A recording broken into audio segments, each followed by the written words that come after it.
예, 반갑습니다. 장마철이라서 비가 좀 오는데 또 열심히 출석해 주셔서 감사합니다. 이제 오늘 무의복승분, 무의의 실천으로 얻는 복이 어떠한 유의적 공덕보다 뛰어나다라는 뜻입니다. 무의복이 뛰어나다라는 뜻이기 때문에요. 무의복승, 승은 수승하다는 뜻이고요. 우리가 잘 알려진 것처럼 양무제라는 소위 남북조 시대에 남조의 불교 국가가 하나 있었어요. 그리고 이제 이 황제가 직접 가사 장삼을 입고 법문을 설할 정도로 이제 철저한 그런 이제 불교 실천가고 그야말로 대불교 수호자였는데, 이분이 남조 그러니까 지금으로 보면 이제 남경쯤 되겠죠. 남조 수도 인근에 무수한 사찰을 세웁니다. 그래서 그 이후에 당나라 때가 와도 양나라 수도의 지역에 480개의 사찰이 있었다는 겁니다. 그러니까 말하자면 한 왕이 수도 중심에 세운 사찰만 500여 개가 됐다. 그 정도로 이제 흥성한 불교를 이룬 황제가 양무제라는 이였는데, 전설적이긴 하지만 이분을 이제 달마대사가 만났다는 거예요. 그래서 이제 달마대사에게 묻는 거죠. 제가 절을 짓고 탑을 조성하고 많은 경전을 간행 배포를 하고 그리고 불교에 무수한 이 보시를 했는데 저희 공덕은 뭐가 있을까요? 없습니다. 이렇게 이제 말했다는 거예요. 그 없습니다라는 말 속에는 달마대사가 전하고자 했던 불법의 요체가 거기 들어있다고 봐야 됩니다. 분명히 공덕은 있습니다. 그리고 그 공덕은 그 양무제가 누리는 세속적 행복을 무한 재생산할 수 있는, 예? 그러니까 황제였으니까 또 황제로 무한 재생산할 수 있는 그런 공덕일 뿐더러, 아니면 이것의 차원을 바꾸어서 천상에 태어날 수 있는 이런 공덕을 지었다는 것은 분명하다 이 말이죠. 근데 이제 불교의 어떤 궁극적 목적, 이런 것은 우리가 이제 미혹으로부터 벗어나서 생사윤회를 벗어나는 그런 이제 지혜의 길을 걷는 거잖아요. 그 생사윤회의 바퀴로부터 벗어나는 이 일에는 양무제가 한 그 무수한 불교 불사들이 어떠한 역할도 하지 못한다. 심지어 내가 이 훌륭한 일을 했노라 하는 자부심 때문에 오히려 지혜를 성취하는데 도움이 되지 않을 수 있다. 이게 이제 새로운 불교를 꿈꿨던 달마 스님의 선언이었어요. 그렇게 불교에 대해서 아무리 많은 현실적 노력을 기울인다 해도 훌륭한 일이기는 하지만, 이게 없다는 뜻은 아닙니다. 훌륭한 일이기는 하지만 그것이 불법의 지혜를 성취하는데 꼭 필연적 연관성은 없다. 이게 이제 없습니다라는, 무슨 공덕이 있습니까? 없습니다라는 달마대사의 이야기였다고요. 그 기본적인 사상의 이야기들이 오늘 우리 공부할 무의복이 뛰어남이라는 그 장에 잘 나타나 있습니다. 한 구절 읽고 역시 함께 또 이야기를 해보도록 할까요? 한 구절 읽어볼까요? 수보리여 겐지스강의 모든 모래수 그만큼의 겐지스강이 있다면 어떻게 생각합니까? 이 모든 겐지스강의 모래가 많겠습니까? 수보리가 말하였다. 아주 많습니다, 세존이시여. 단지 모든 겐지스강만 해도 무수하게 많은 것인데 그 강들의 모래야 말할 것도 없습니다. 여기까지요. 겐지스강이라는 강이 지금도 그랬고 과거에도 그렇고 인도 문명의 발원이자 핵심 중심이었다 이 말이죠.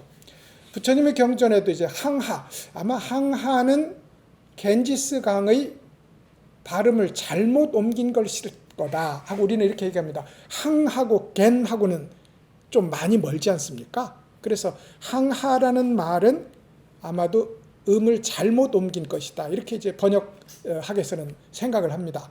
어찌됐든 겐지스강이 있는데 설산에서 발원해서 이제 바다로 빠져나가기까지 인도 전역을 적시면서 이제 인도인의 일종의 정신적 젖줄 역할을 하기도 하는 그런 강이다 이 말이죠.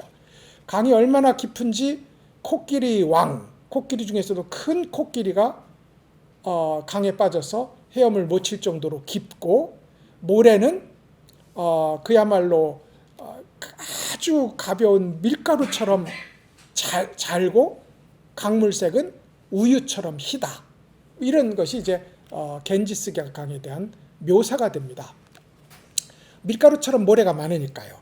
그 모래수가 얼마나 많고 곱고 하면 전부 겐지스 강의 모래와 같다라는 비유법이 인도의 문학이나 인도의 사상이나 종교의 표현에 자주 나타난다 이 말입니다.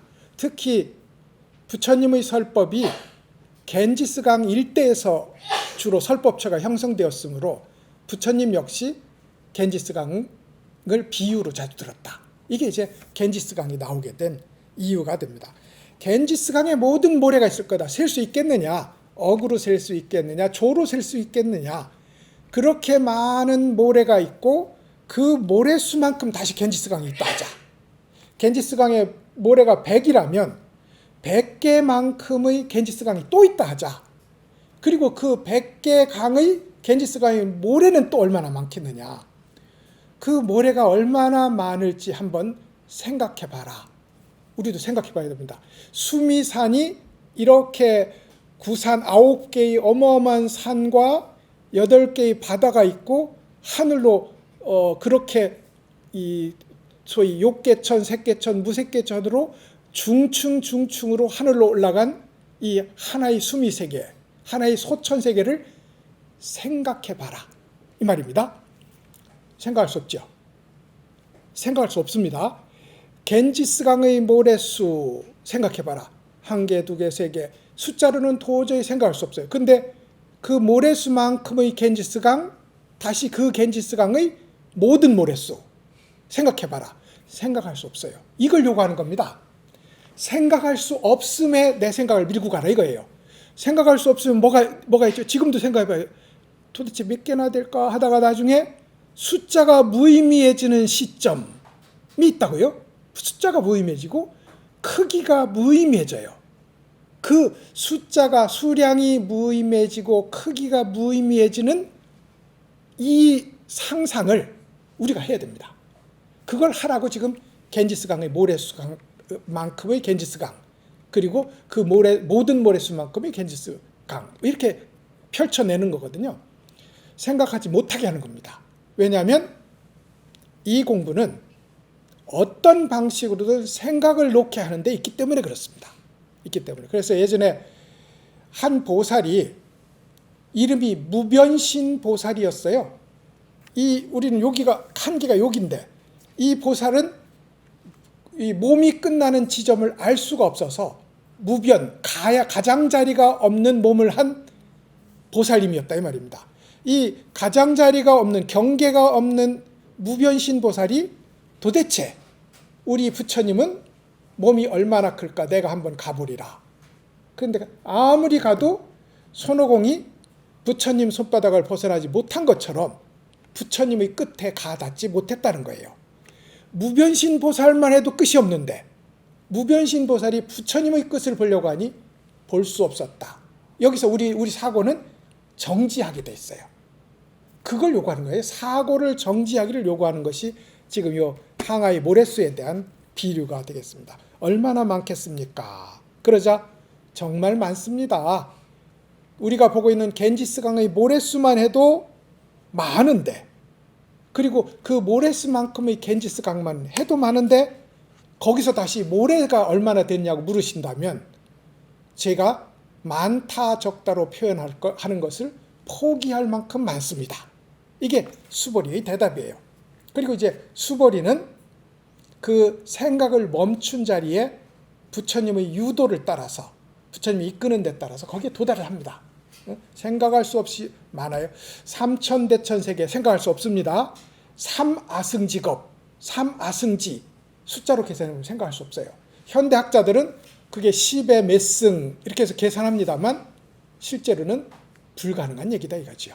이것이 이제 모래수 얘기가 됩니다. 그런데 이제 그 모래수만큼의 공덕을 이제 쌓을 건데 한번 읽어보십시다. 읽어보시죠. 수보리여, 내가 이제 진실한 말로 말하겠습니다. 만약 훌륭한 남자와 여인이 칠보를 가지고 그 겐지스 강들의 모래수와 같은 삼천대천세계를 가득 채워서 그것으로 보시를 한다면 얻게 되는 복이 많겠습니까? 이랬어요. 여기까지 우선 볼까요? 그래 이제 겐지스강의 모래, 그 모래수만큼의 겐지스강, 다시 그 겐지스강 모래수만큼의 그러니까 그 모든 겐지스강의 모래수만큼의 이 세계가 있다고 하자. 그럼 우리가 삼천대천세계는 여기에 일부가 되는 거예요. 그 무수한 삼천대천세계가 이 모래수 계산하면 모래수의 일부밖에 한 조각밖에 안 되는 거라고요. 그러니까 삼천대천세계라는 그 무수한 세계를 겐지스강만큼의 모래만큼 키웠다고 하자. 그 세계에 우리가 가질 수 있는 모든 보물을 가득 채워서 그걸 보시를 한다면 그 보시는 어떻겠느냐 이 말입니다. 누가 우리가 조선 한국만한 재산을 누가 기부를 할 수 있을까요? 이걸 갖고 있는 사람일 거 아니에요. 그러면 지금은 아니지만 지금 민주국가니까 옛날 같으면 이 국토의 주인인 왕이 그걸 할 수 있다고 합시다. 그러면 이 국토의 주인이라야 그 국토만큼 보시를 할 수 있어요. 그러면 이 정도의 무수한 삼천대천 세계를 거느리려면 우리로서는 안 됩니다. 우리는 우리 지갑밖에 없거든. 우리 지갑밖에. 근데 우리 지갑을 털 때 지갑이 2개 생기고 그렇지 않겠어요? 지갑 2개를 털면 지갑이 4개 생기고 이렇게 무수히 공덕을 쌓아서 공덕의 탑을 쌓으면서 우리가 점점 진화를 합니다.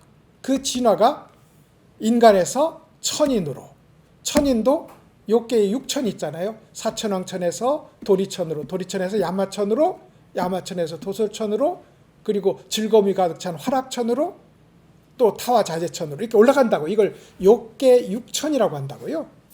근데 이렇게 그다음에 그 위에 층은 색계의 하늘이 있고 다시 그 위에는 무색계의 하늘이 있고 그 세계를 지배하는 주인공들이 있어요.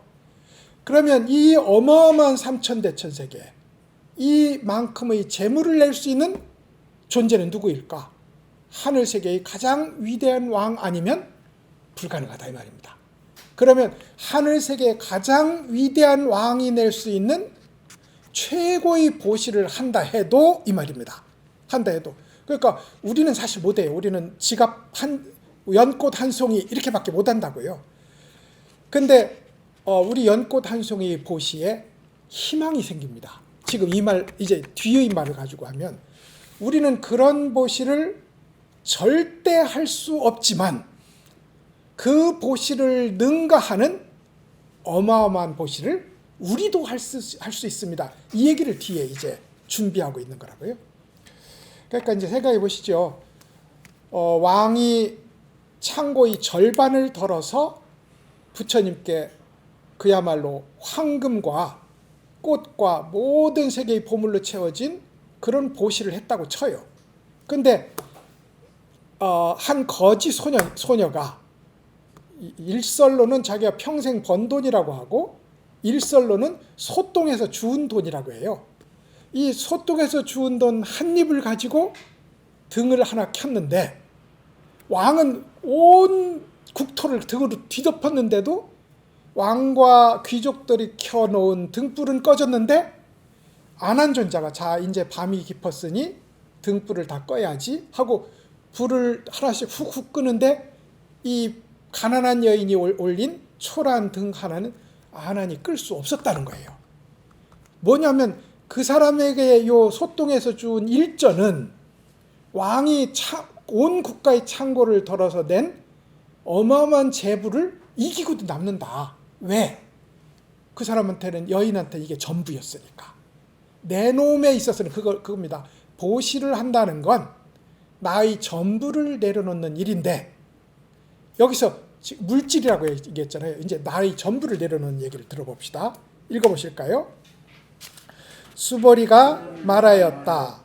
아주 많습니다. 세존이시여. 부처님께서 수보리에게 말씀하셨다. 만약 훌륭한 남자와 여자들이 이 경전에서 단지 사국에만을 수지하면서 다른 사람을 위해 해설해 준다 해도 그 복덕이 앞에서 말한 복덕을 능가합니다. 이랬어요. 자, 보시죠. 그러니까 이제 이게 일종의 선전이라고 생각하시면 안 되는 것이, 이 경전이 갖는 가치 혹은 이 불법의 교리가 갖는 가치, 그것을 실천하고 남에게 전파하는 가치에 대해서 이제 여기서 이야기를 하는 거거든요. 보시죠. 만약에 선남자 선여인이 선남자 선여인은 내가 궁극적으로 안욕따라 삼맥삼보리를 성취하리라. 이것이 1번입니다. 나아가 내가 안욕따라 삼맥삼보리를 성취함에 있어서 저 중생들과 함께 그 목적지에 도달하리라 하는 두 가지. 한쪽은 자기 해방의 서원을 한 사람이고, 다른 하나는 모든 중생의 해탈을 함께 하겠다는 보살심을 낸 존재. 이걸 가리켜서 착한 여인, 착한 남자라고 불렀습니다. 선남자, 선여인이라고 불렀다고요. 교리적으로는 여기에 이 정도 되면 이 보살의 수행 등급이 어디쯤 된다, 이런 이제 교리적 해설도 있습니다만, 선남자, 선여인이 우리에게 속한다고 생각하시면 제일 이익이 되는 생각이라고 하시면 되겠습니다. 그래서 만약에 부처님의 법에 발심을 한 훌륭한 실천가들이, 우리말입니다, 실천가들이 단지 사국에만을 수지하면서, 우리가 이제까지 공부해온 이 금강경에는 무수한 한 구절 한 구절이 다 사국이에요. 그러니까 요 한 구절만 제대로 기억해서 수는 받아들여서 이 말입니다. 그럼 어떻게 받아들이는 게 수냐면, 부처님이 말씀하신 걸 맞아, 나는 완전히 동의해, 이게 수입니다. 나는 완전히 이해가 되고 내 식으로 완전히 부처님에게 동의합니다라고 수용하는 것이 수입니다. 지는 우리는 까먹거든요. 그러니까 아무리 훌륭한 것도 까먹습니다.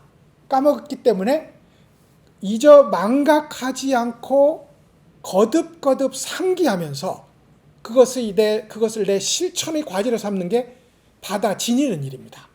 받아지녀요. 받아지는 일. 수지하면서, 이게 수지에 있습니다. 수는 완전하게 이해하고 수용함. 지는 그 받아들인 진리를 잊지 않고 망각하지 않고 실천함. 이게 수지의 얘기입니다. 그렇게 하면서 이게 이제 자리 스스로를 이롭게 하는 일이죠. 자기를 이롭게 하는 거, 자기를 해방시키는 거니까요. 사구계를 수지하는 일은 자기를 이롭게 하는 겁니다. 그렇게 하면서 다른 사람을 위해 해설한다면, 여기에 금강경의 가치가 있어요. 대승불교의 가치가 있고, 나 혼자 수지하는 걸로 나 혼자 진리를 실천해서 부처님이 도달한 해방의 자리에 도달하는 것 더하기 옆에 인연 있는 혹은 인연이 없어 보이는 중생들까지 붙들고 함께 부처님의 자리에 데리고 가려고 하는 일, 이게 다른 사람들을 위해 해설하는 일입니다. 다른 사람.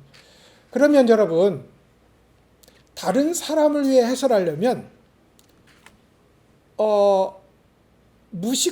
그러니까 지식적으로, 철학적으로 무지한 사람에게는 무지한 방식으로 설해야 되고, 논리적으로 뛰어난 사람에게는 논리적으로 설해야 되고, 복을 바라는 사람들은 복 많다고 설해야 되고, 이렇게 그 사람에게 가장 필요하고 익숙한 말로 설해줘야 돼요. 그러다 보니 제가 거듭 말하지만 금강경에 이렇게 말했어요 라고 하면 있잖아요. 대부분 우리 배척받습니다. 금강경에 이렇게 말했어요를 우리가 곰곰이 씹어서 내 속에서 김치가 확 익은 다음에, 우리 집 김치가 된 다음에 말이죠. 설익은 거 말고 우리 집 김치가 된 다음에 요 김치를 내 생활 속에서 쏙 내서 대접하면서 김치 맛있지요 라고 말할 수 있는 내 실천의 체험이 있어야 돼요. 그래서 수지가 먼저 있어야 해설이 나중에 있을 수 있습니다. 내 식으로 금강경이 김치가 담궈져야 남에게 우리 집 식사를 차려줄 수 있다고요. 이게 해설의 문제입니다. 다른 사람들을 위해 해설해 준다면 그 복덕이 항아사 모래수만큼의 많은 세계를 칠보로 가득 채워서 공양하는 공덕을 능가할 수 있다. 이게 지금 무의 복승분해, 무의로 복을 닦는 이것이야말로 최고로 뛰어나다라는 이 경전의 이제 핵심이 됩니다. 그러니까 이게 이제 외도의 이야기이긴 한데 한번 이야기를 하나 해드릴까 싶습니다. 어떤 한 수행자가 열심히 이제 수행을 하다가 말하자면 8만 대장경을 다 외웠어요. 그러니까 이건 무슨 뜻입니까? 그건 말이지요. 이건 또 무슨 뜻입니까? 그건 말이죠. 그야말로 박사가 몇 개씩 들어있어서 어떤 질문도 속 시원하게 대답해주는. 근데 그 아버지가 이제 아버지 제가 공부를 끝내고 돌아왔습니다. 그러자 아버지가 그래, 그 무수한 언설과 그 무수한 논리를 내려놓고 모든 일을 하나로 설명하는 하나가 있다면 그 하나가 뭔지 말해줄래? 이렇게 했어요. 그 하나가 뭔지 말해줄래? 이렇게 말했다고요. 그러자 자기가 갖고 있는 모든 박사학위 지식을 동원해서 아무리 찾아봐도 모든 열쇠 구멍에 맞는 만능 열쇠 키가 없는 거예요. 만능 열쇠 키가. 그래서 이제 내가 이 공부를 빼먹은 모양이다. 그리고 나서 이제 자기 스승에게 갑니다. 제가 모든 열쇠를 다 풀 수 있는 만능 키를 하나 가져가야 되겠는데 그 만능 키가 뭡니까? 그러니까 스승이 그래, 말해주는 건 어렵지 않은데 내 조건을 좀 충족시켜라. 그게 뭡니까? 그러니까 내가 400마리 소를 줄 테니 이 소를 데리고 가서 1000마리를 만들 때까지 한마디도 말하지 말고 1000마리 만들고 나서 나한테 오면 그때 말해주마. 이렇게 말했어요. 그러자 이제 이 속에 든 거 있으면 말하고 싶거든요. 제가 이 스님들이 모여있는, 스님들도 있고 교수들도 있는 그런 이제 불교 학회 같은 걸 해보면 스님들은 설법 본능이 있어요. 그래가지고 이것만 잡으면 안 놉니다. 우리 시간이 제한되어 있거든요. 4명 최소 8명이 발표 토론 해야 되니까 시간이 제한되어 있으니까 불교학회에서는 시간 다 되면 목탁칩니다. 시간 다 되면 목탁치면 그래도 교수들은 좀 시간을 좀 지키는데 스님들은 절대 안 지켜요. 왜요? 속에 말하고 싶은 게 가득 들어있는 거야. 그래서 설법 본능 같은 게 있습니다. 교수들은 강의 본능이 있어요. 그래가지고 가만히 보고 다 내 후배인 것 같으면 그 사람은 또 강의합니다. 그래서 속에 든 것이 많으니 이 수행자는 얼마나 말하고 싶었겠어요. 근데 아무리 말해도 알아들 수 없는 소만 400마리가 왔다 갔다 하는 거야. 그래서 이제 말없이 400마리를 키웁니다. 소가 새끼를 낳으면 무조건 늘어날 것 같지만 늙은 소는 죽거든요.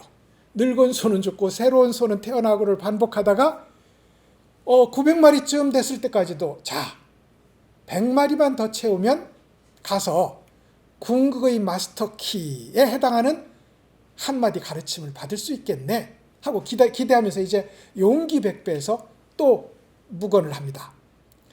근데 이걸 하는 동안에 자기가 공부한 걸 하나씩 하나씩 까먹는 거예요.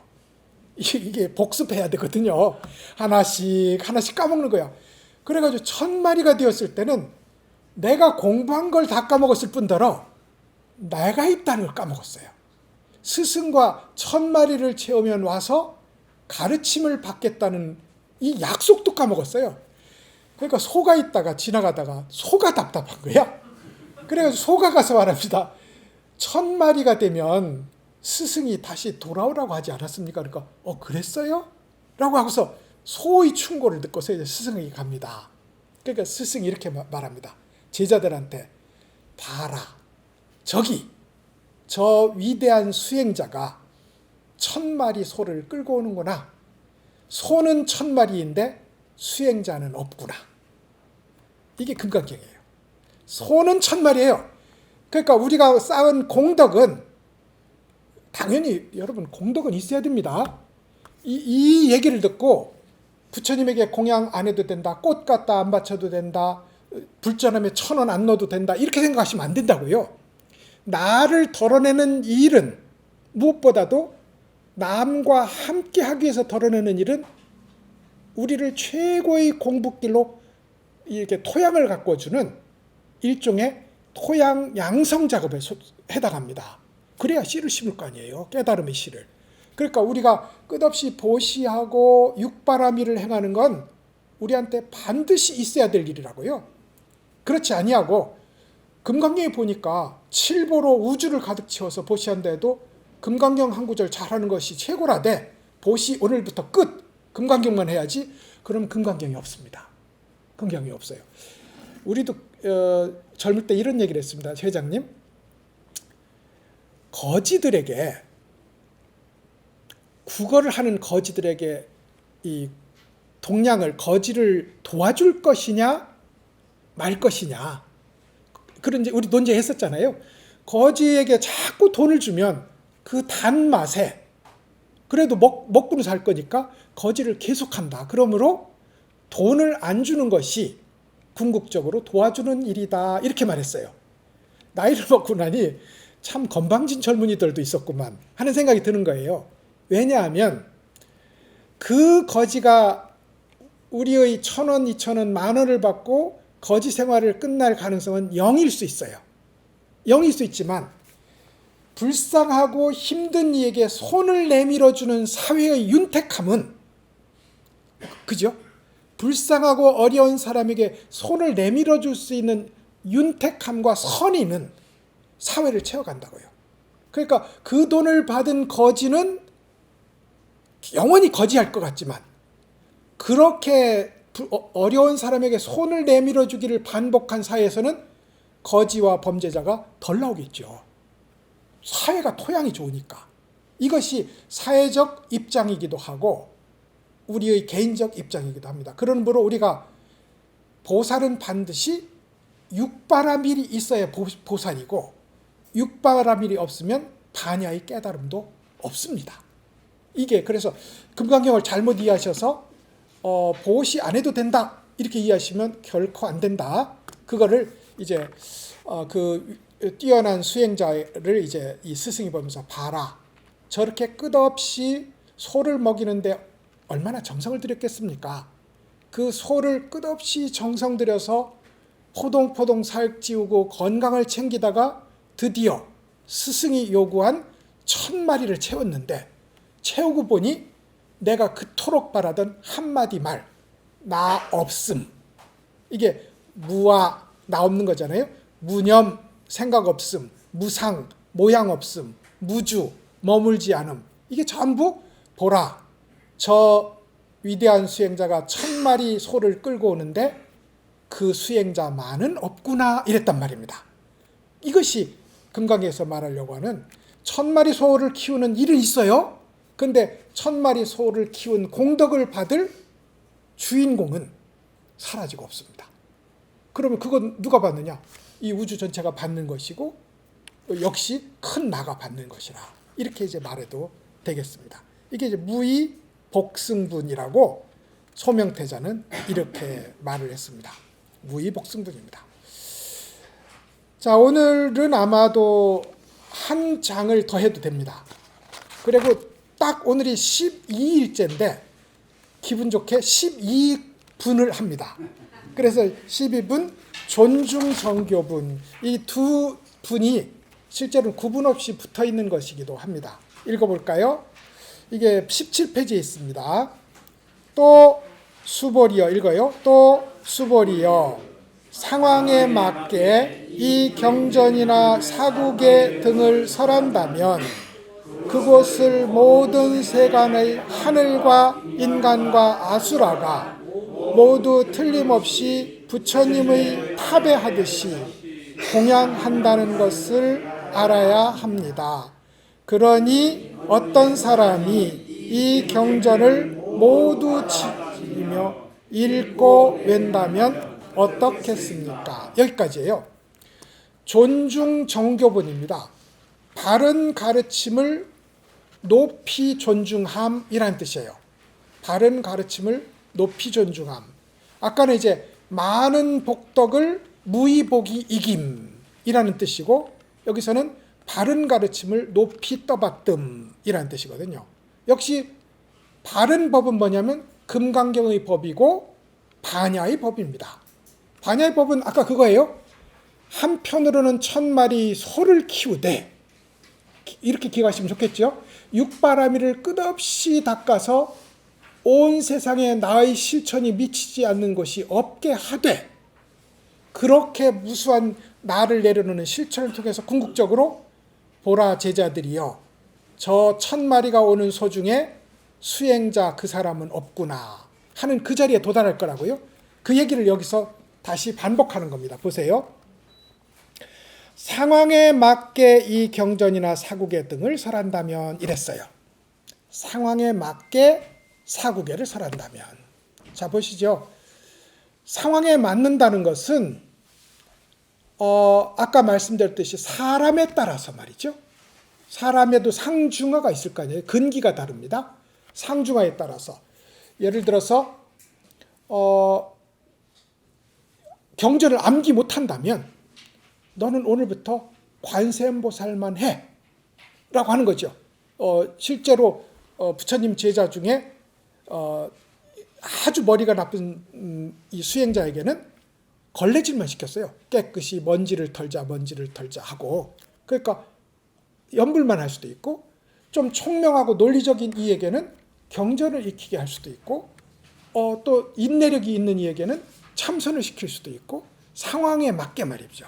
이게 상황에 맞게입니다. 여기 우리가 이제 의자가, 좋은 의자가 이렇게 다 생겼는데, 자, 참선하겠습니다. 의자 전부 치웁시다. 이럴 필요는 없습니다.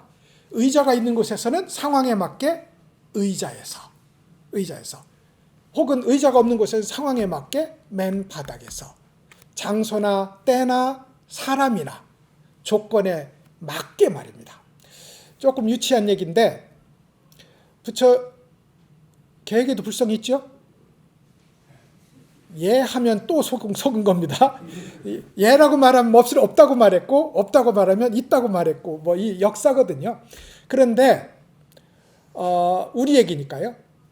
부처님은 육도의 중생들에게 설법을 합니다. 인간에게만 설법하지 않아요. 물론 인간이 제일 불법을 공부할 수 있을 가난함을 갖고 있어요. 우리가 가난하거든요. 되는 대로 되는 게 없거든. 그 되는 게 없는 이 일이 불법에 귀의하는 마음을 내도록 합니다.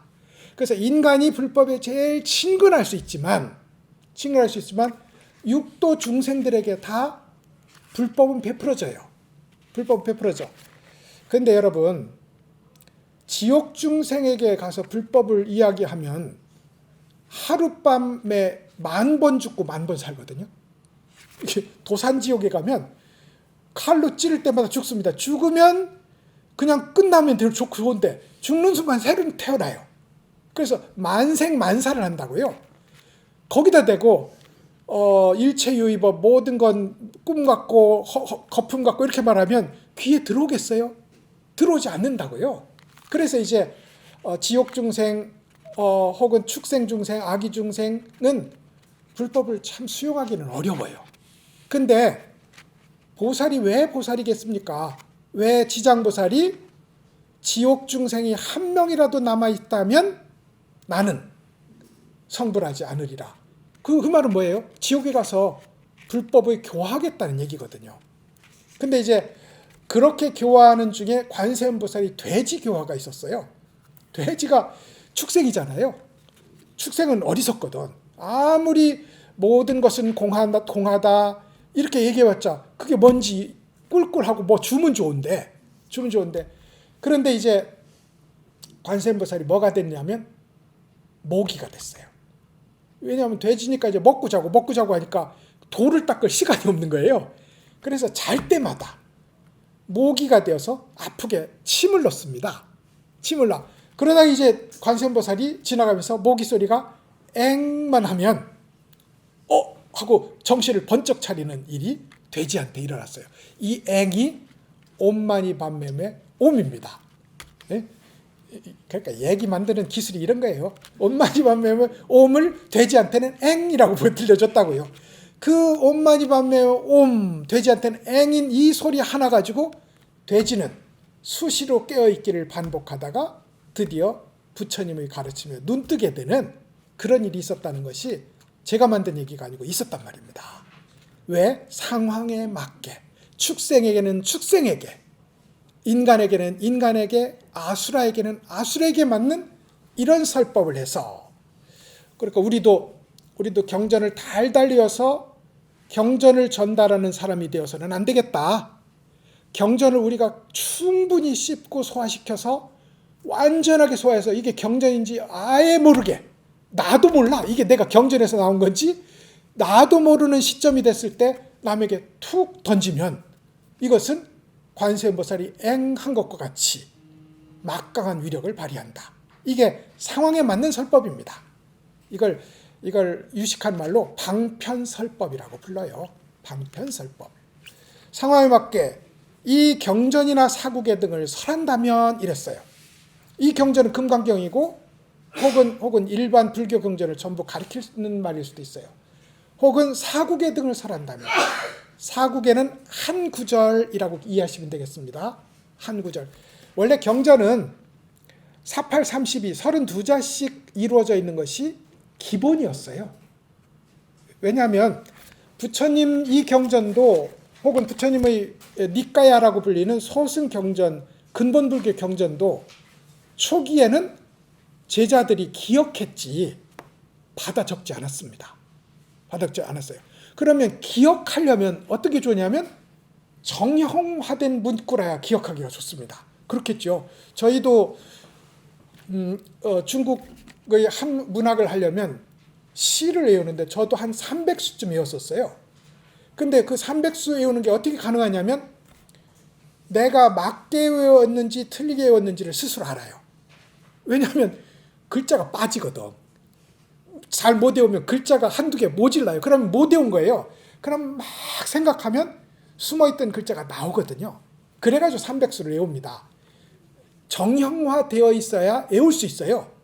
부처님 설법도 이렇게 48, 32, 4 곱하기 8글자로 정형화되어 있어요. 그래서 이제 부처님의 모든 경전은 사구계로 이어져 있다. 이렇게 말하는 겁니다. 사구계로. 근데 나중에는 이제 그 운문이 풀어지고 산문체로 기록되기도 해요. 금강경은 그런 경우거든요. 그런 경우지만 본질적으로 금강경의 모든 구절은 사구계다. 이렇게 생각하시면 됩니다. 나중에 제가 그 대표적인 사구계를 함께 이제 살펴볼 시간이 되면 한번 살펴보도록 하고요. 여하튼 그렇게 됩니다. 전체 경전이나 경전의 일부나 등을 설한다면 이 말입니다. 그곳을 모든 세간의 하늘과 인간과 아수라가 모두 틀림없이 부처님의 탑과 사원에 하듯이 공양을 한다는 것을 아십시오 이랬어요.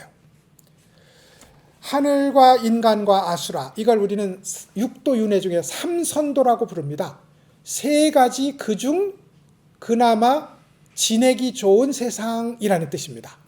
인간은 고해이기는 하지만 그래도 불법을 공부할 만하고, 천상은 너무 즐거워서 조금 불법이 아쉽지는 않지만 지혜가 뛰어나서 공부할 만하고, 그리고 아수라는 싸우고 남을 물리치느라고 정신이 없기는 하지만 역시 갖고 나온 자질은 거의 천상의 인간하고 같거든요. 아수라가. 그래서 아수라를 우리 인간의 위에 놓기도 하고 아래 놓기도 합니다. 위에 놓는 이유는 갖고 있는 자질이 뛰어났다는 뜻이고, 아래 놓는 이유는 실천하는 게 좀 너무 무서워. 하는 곳마다 싸우는 거거든요. 그럼 이제 우리도 그런 겁니다. 우리 중에 싸움 잘하는 사람이 있습니다. 가는 데마다 분란 일으키는 사람이 있어요. 내 옆에도 있을 거야.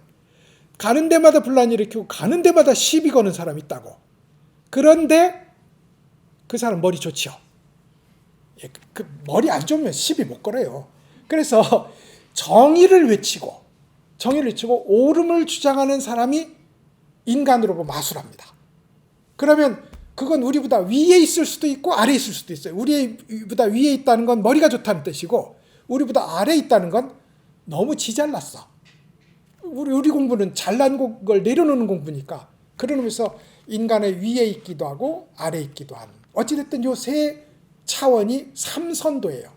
그 밑에가 삼학도잖아요. 축생, 악귀, 지옥. 이렇게 해서 이제 육도 중생 중에 천상, 인간, 아수라가 공양할 겁니다. 이랬어요. 그러면 나머지 지옥, 축생, 악귀는 공양 안 하나요? 합니다. 하는데 첫 번째로는 불법을 수용하기가 너무 어려운 존재들이라서 언급 안 했다. 이게 1번설이고요. 1번설이고, 천상, 인간, 아수라가 축생, 악귀, 지옥을 생략했다. 이게 2번설입니다. 2번설. 그래서 이제 육도 중생들이 모두 공양합니다. 이게 맞아요. 근데 실천의 현장에서는 아마도 축생들이 공양하기는 어려울 것이다. 축생 공양한 얘기를 해드리죠.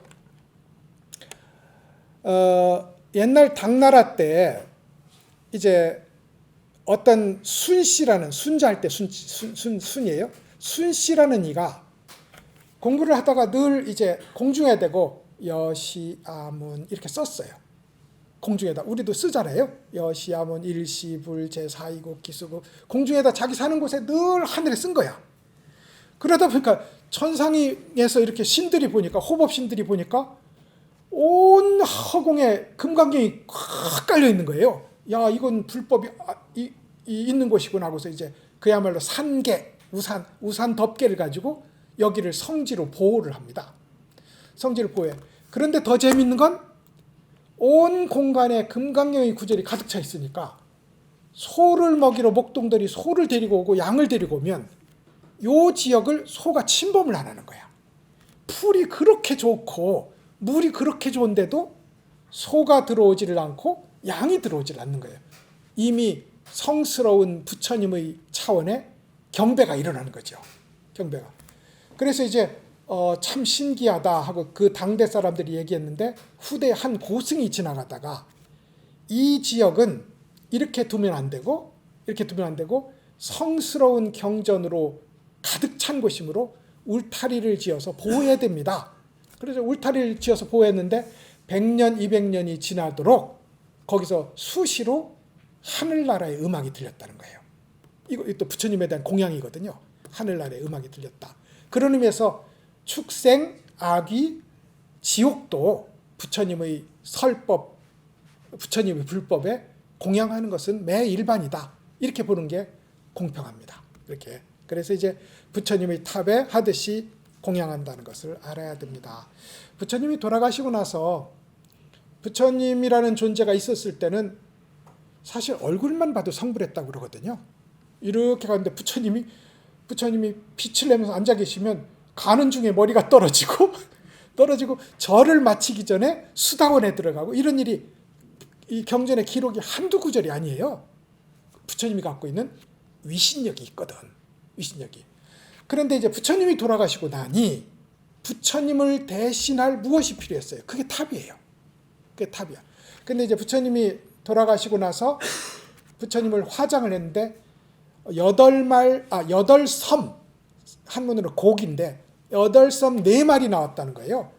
우리 이거 뭐 얼마 그렇게 안 될 건데 부처님은 하여간 8섬 4마리 나와서 이걸 이제 부처님이 태어난 나라에서는 이건 우리나라 부처님이니까 우리 거다. 부처님은 우리나라에서 설법했으니 우리 거다 하고 전쟁이 일어날 판인데, 그때 이제 한 수행자의 비구가 중재를 합니다.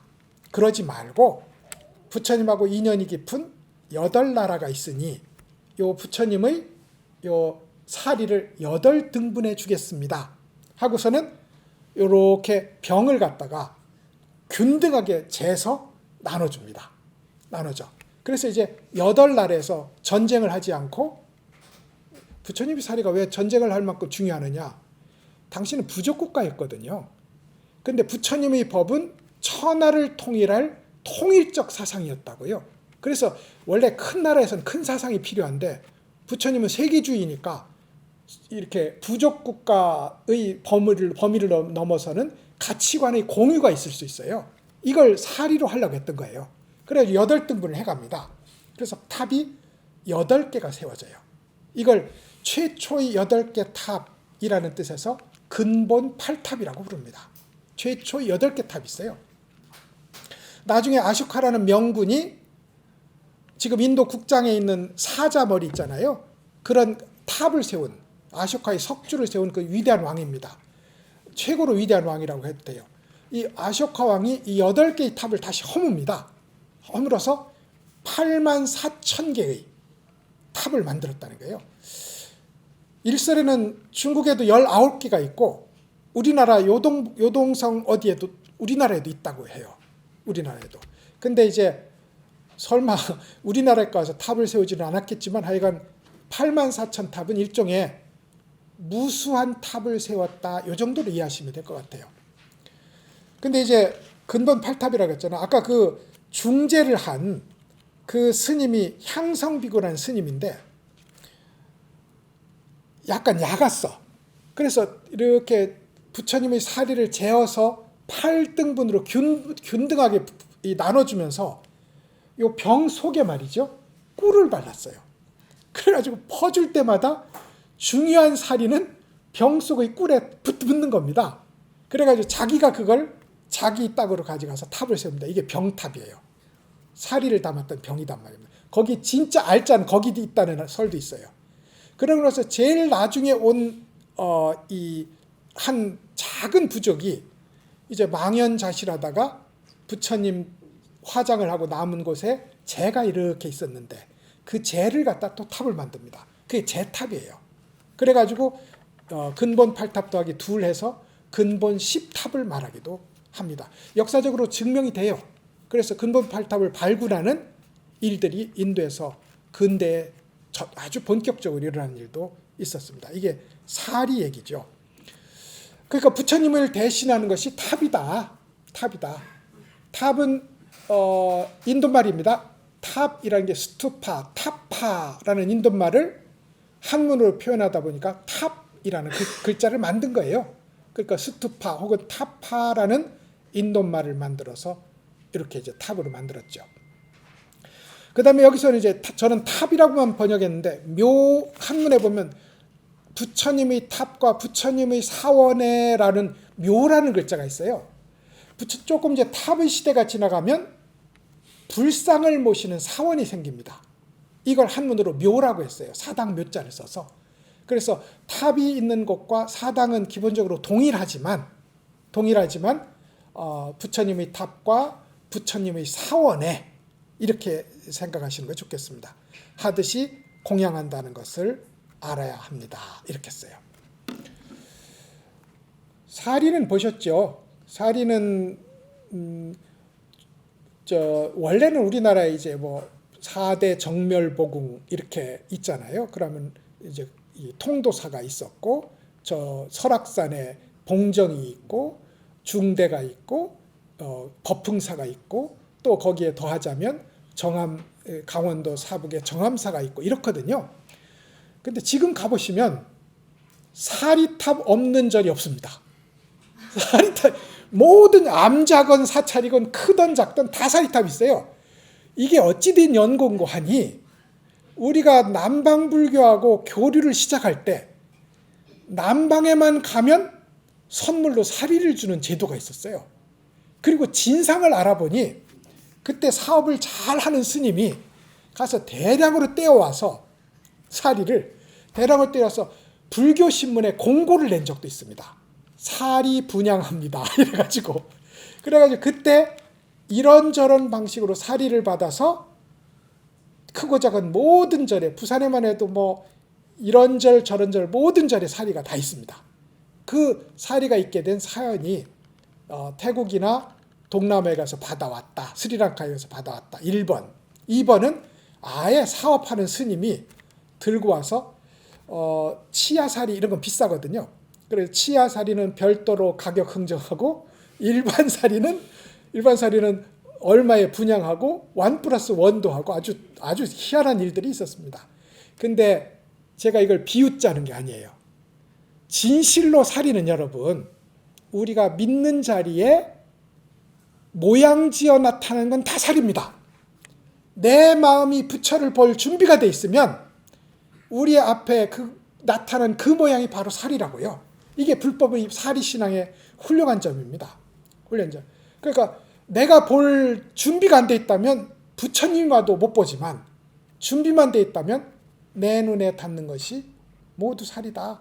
그래서 예전에 큰 스님 화장을 할 때 중국에서 말입니다. 위대한 선사가 돌아가셔서 화장을 하는데 화장을 하면서 연기가 날 거 아니에요. 연기가 스쳐 지나가는 곳마다 사리가 생겼어요. 이거 불교사에 기록이 돼 있습니다. 연기가 지나가는 곳마다 연기가 닿으면 나뭇잎 사리, 돌멩이 사리, 사리가 다 됐어요. 그게 또 8섬이 되었다는 전설도 이제 불교사에 전합니다. 더 기가 막힌 건 한 앵무새가 연불 잘하는 스님 주인하고 살았어요. 그러니까 매번 아미타불 하니까 앵무새가 그거 공부하는데 금방이잖아요. 앵무새도 수시로 아미타불 하니까 주인이 너무 칭찬해 주는 거야.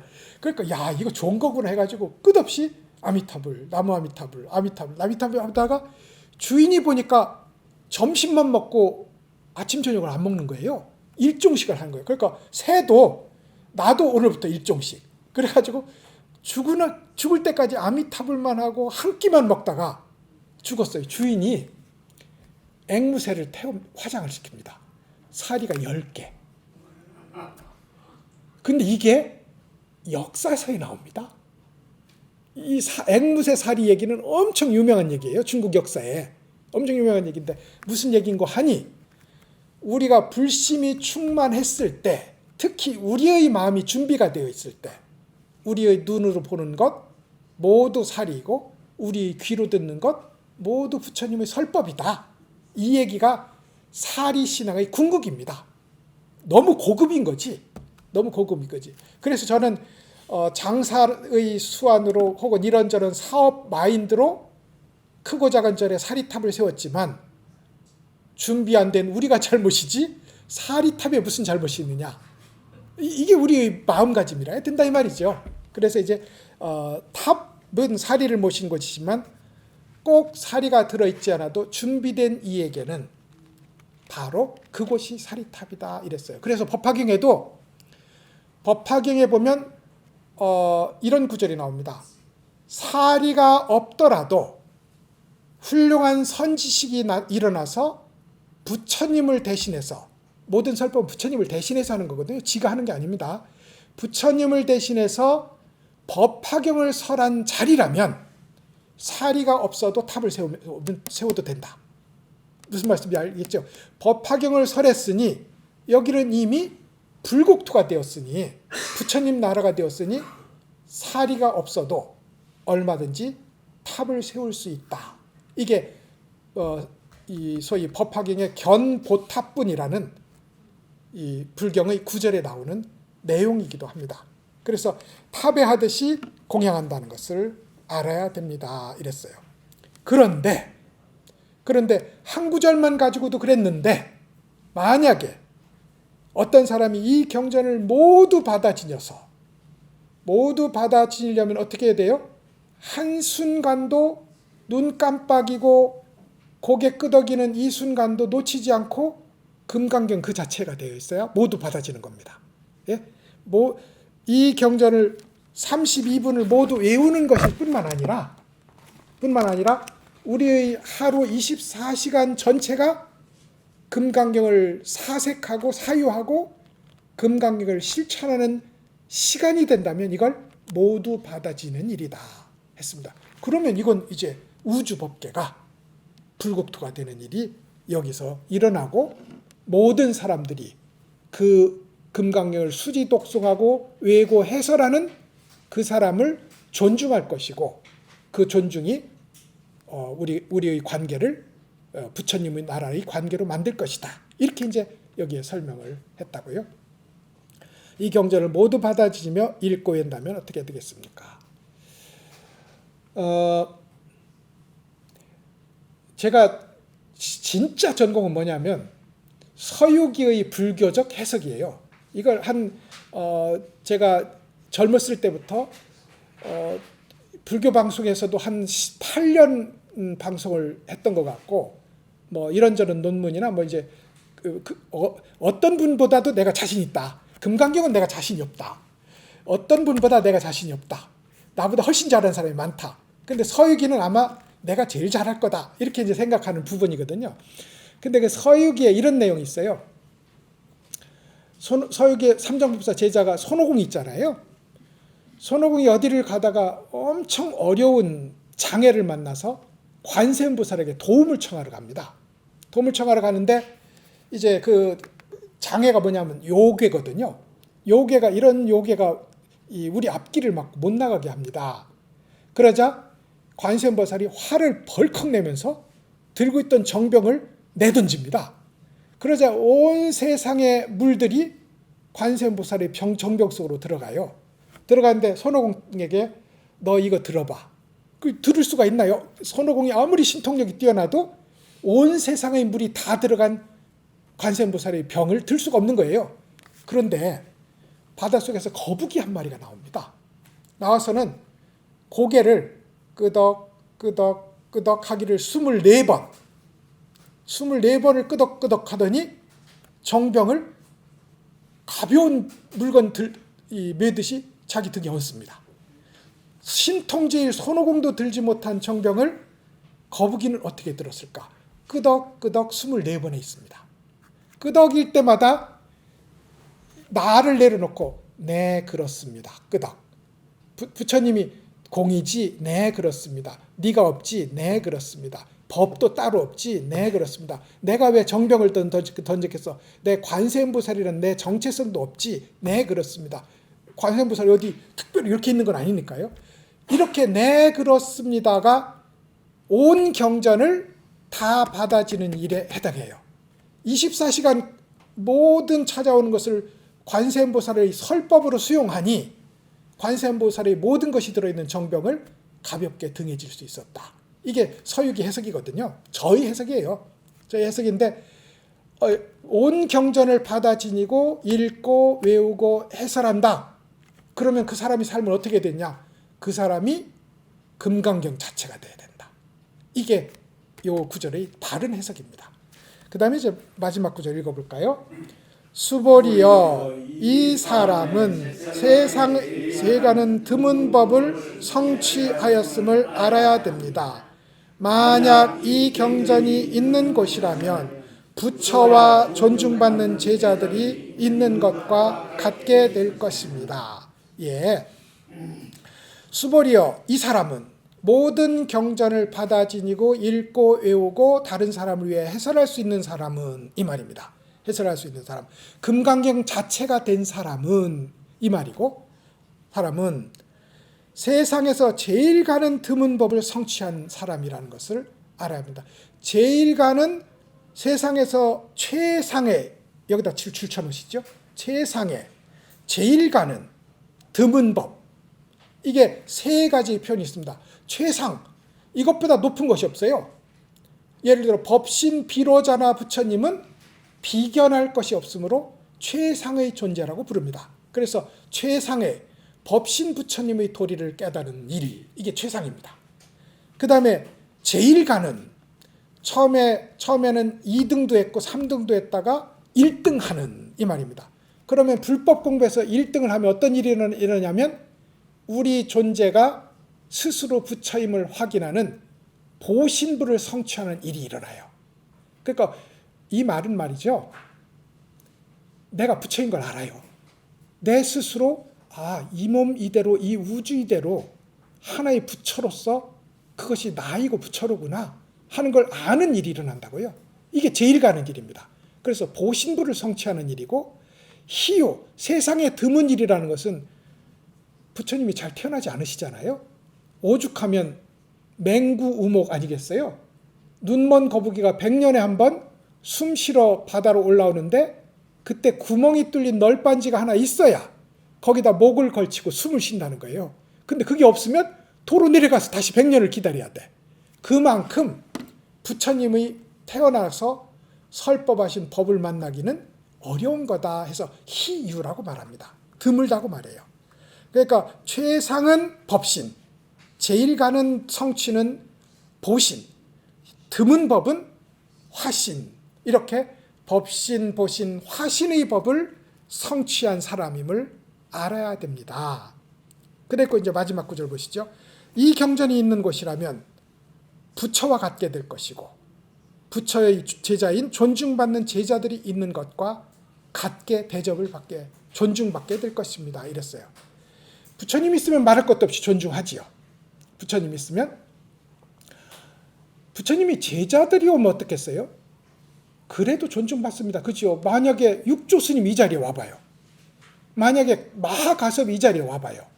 만약에 안한존자가 그 잘생긴 얼굴로 와서 여기에 턱 앉아서 설법을 하면 우리도 깨닫겠네 뭐.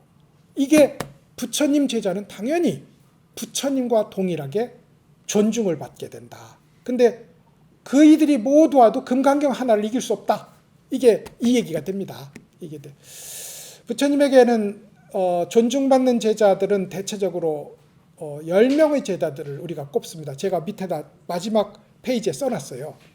10명의 제자, 지혜제일 사리불, 신통제일 목건년, 이 두 분이 부처님 교단에 가장 지대한 공헌을 한 제자들입니다. 그래서 이분들을 특별히 상수제자라고 부릅니다. 윗머리 되시는 제자분들이라는 뜻이에요. 처음부터 부처님에게 출가하기 전에도 제자들이 있었어요. 이분들에게는 자기 학생들이 250명씩 250명씩 학생들이 있었어요. 그 학생들을 데리고 처음에는 인도 철학가인 산자야라는 회의주의 학자에게 가서 공부를 합니다. 근데 공부 잠깐 하니까 그 스승을 능가했어요. 능가해서 지나가다 부처님의 연기법에 대한 이것이 있으므로 저것이 있고 이것이 멸함으로 저것이 멸한다는 부처님의 연기법을 듣는 순간 이렇게 말합니다. 내가 다른 설법을 듣지 못했어도 그 한마디만 가지고도 이분이 우주에서 가장 위대하신 분이라는 것을 인정하겠다. 이러고는 제자들 이끌고 귀의를 합니다. 두 분이. 이분이 이제 지혜제일 사리불, 신통제일 목건년 존자입니다. 아쉽게도 두 분이 부처님보다 먼저 돌아가셔요. 그러니까 안한존자의 짐이, 가섭존자의 짐이 얼마나 컸겠어요. 그죠? 부처님 실제로는 목건년, 사리불 이 두 분이 대표 선수였는데 이분들이 돌아가시고 모든 것이 이제 마가섭에게 쏟아진, 그리고 안한에게 쏟아진 그런 상황이었거든요. 이 중에 부르나에 대한 얘기를 하고 오늘 우리 얘기를 정리해 드리겠습니다. 설법제일 부르나입니다. 이 부르나 존자가 설법을 정말 잘했는데 하루는 자기 고향에 가서 설법을 하겠다고 하는 거예요. 근데 여러분, 옛날에 마조 스님도 자기 고향에 갔다가 할머니가 너 오줌 싸게 키 쓰고 다니는 걔 마신의 아들 아니야? 이래가지고 마조 스님이 탄식했다는 거예요. 성인이 되고 나서 고향에 가지 마라. 왜냐하면 성인이 세상에 존재하는 이유는 성스러움의 세계로 끌어가기 위한 거거든요. 내가 잘났다는 뜻은 아닙니다. 그이들을 안내해서 세속적 이 윤회의 살림을 끝내고 불생불멸의 자리에 데리고 가기 위한 것이 성인이 존재하는 이유라고요. 근데 마주 스님이 아무리 설명해봤자 그때 키 쓰고 내가 소금 뿌렸지 이 얘기만 한다고 설법을 들을 준비가 안 된 거예요. 부르나가 가겠다는 거예요, 고향에. 또 부르나가 어릴 때 무슨 일을 했겠어요. 어릴 때부터 성인은 아니었을 거 아닙니까. 가지 마라, 부처님이 가지 마라. 더군다나 그 동네 험한 동네다. 그래서 그래도 가겠습니다. 만약에 사람들이 너를 모욕한다면 어떻게 하느냐. 나를 안 때리는 것을 다행으로 여기겠습니다. 때린다면 어떻게 하겠느냐. 칼로 찌르지 않는 것을 다행으로 생각하겠습니다. 칼로 찌른다면 어떻게 하겠느냐. 죽이지 않는 것을 다행으로 여기겠습니다. 죽인다면 어떻게 했느냐. 공부하다가 죽는 거 다반사고 일부 수행자는 자기가 죽기 위해서 남에게 청부도 한다는데 그때 그런 일이 있었거든요. 하다가 이 삶을 여기서 끝내고 새로 태어나서 공부를 완성해야지 라고 자살을 청부하는 것도 있었어요. 그런 일들도 있다는데 그이들이 나를 죽여준다니 그만큼 좋은 분들이 어디 있겠습니까? 부처님이 아이고야 그럼 나도 모르겠다. 그럼 가라. 그 정도면 불법을 어디에 가서도 전파할 수 있겠다.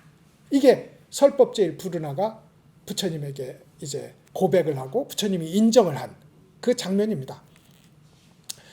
이 부처님 10대 제자를 중심으로 부처님 제자들의 일대기를 보면 우리가 부처님의 제자로서 어떻게 공부해야 될지에 대한 모델이 10가지가 딱 준비됐다고 보시면 됩니다. 이 10분의 공부 자세를 우리가 한번 보는 것만 가지고도 우리 쇠퇴되어가는 발심을 다시 다잡기에 굉장히 충분할 정도로 강력하고 철학적으로 완비되어 있는 에피소드가 이 10분의 제자에게 따라다니고 있어요. 제가 지금 말씀드린 이런 에피소드들이 그래서 이제 10분의 제자들을 존중하는 것처럼 당신이 금강경의 사구가를 내고 아니면 전체 경전을 이어서 아까 거북이가 24번을 하루 24시간 끄덕였듯이 부처님이지? 맞아. 모든 것을 부처님을 만나서 고개를 끄덕이는 그런 경전 실천을 한다면 10대 제자 그 이상 갈 거다. 이게 여기서 이제 존중 정교불에서 해서 하는 얘기입니다. 물론 그때 존중받는 우리는 없습니다. 이미 1000마리 소가 오지만 소는 1000마리가 오는데 위대한 수행자는 사라지고 없구나. 이것이 금강의 도리거든요. 우리가 남에게 존중받는다면 그래 역시 내가 잘났으니까 공부를 하니까 이런 영광스러운 날도 맞이하는구나. 이러면 금강경 없습니다. 그것이 아니라 금강경은 온 세상을 덮고 있는데 금강경을 설하는 이가 사라지고 없는 자리. 이게 진짜 금강의 자리다. 이걸 우리 오늘 존중 정교분 그리고 무의 복승분에 대한 공부를 가지고 한번 확인을 해봤습니다. 이 공부는 분명하지만 나를 내려놓는 공부거든요. 나를 내려놓기 위해서 금강경을 하는 겁니다. 그리고 금강경은 끝없이 왜 나를 내려놓는 것이 위대하게 되는 일인지를 끝없이 설명합니다. 근데 이 나를 내려놓는 이 일과 함께 금강경에 충분히 동의하면서도 함께 우리가 기술을 잘 써야 돼요. 우리를 끝없이 공부해서 뒤로 물러나지 않게 하는 일과가 있어야 됩니다, 여러분. 그 일과가 금강경을 공부한다니까 오늘은 그러면은 존중 정교분 100번 사색하기 뭐 이래도 됩니다. 우리가 이제까지 12번이니까 하루 12일씩 하면 얼마든지 1년 써먹을 수 있을 것 같고요. 이게 경전 공부하는 자세고요. 그 다음에 아니면 관세음보살, 아니면 아미타불, 아니면 마하반야 바라밀, 그 어느 것이든 나를 끌고 가는 일과가 있어야 돼요. 그 일과를 가지고 어제와 다른 오늘, 오늘과 다른 내일을 확인할 수 있어요. 안 그러면 우리의 지표가 없기 때문에 방향타도 없고 지표가 없기 때문에 어제보다 좋아졌는지 어제보다 나빠졌는지 모릅니다. 지표가 있으면 할 수 있어요. 그 지표가 바로 제가 말하는 우리가 매일 일과로 하는 소위 과제가 있습니다. 그게 신묘장구 대다란이어도 좋고 온만이 반매음이도 좋고 관세음보살이어도 좋고 이걸 실천하면서 금강경을 읽어야지. 그렇지 않으면 금강경은 읽을 때는 해볼 만한데 하다가 문 열고 가면 근데 아까 내가 이해됐던 게 뭐지? 하고 1초 뒤에 모르게 돼 있는 게 불법이기도 하거든요. 그래서 내 일과를 가져라. 자기 일과를 갖자. 이 말씀을 꼭 드리고 싶고 전에 회장님께서 금강경 독송하기를 합시다 했는데 저도 절대 찬성입니다. 금강경 독송하시되 숙제 삼아서 15분까지 32분까지 전부 읽기 그렇게 안 하셔도 됩니다. 오늘 1, 2, 3분만 합니다. 오늘은 11분, 12분만 합니다. 이렇게 해가지고 1시간 공부하시면 얼마나 좋을까 싶습니다. 자, 오늘 우리 공부 여기서 마치겠습니다.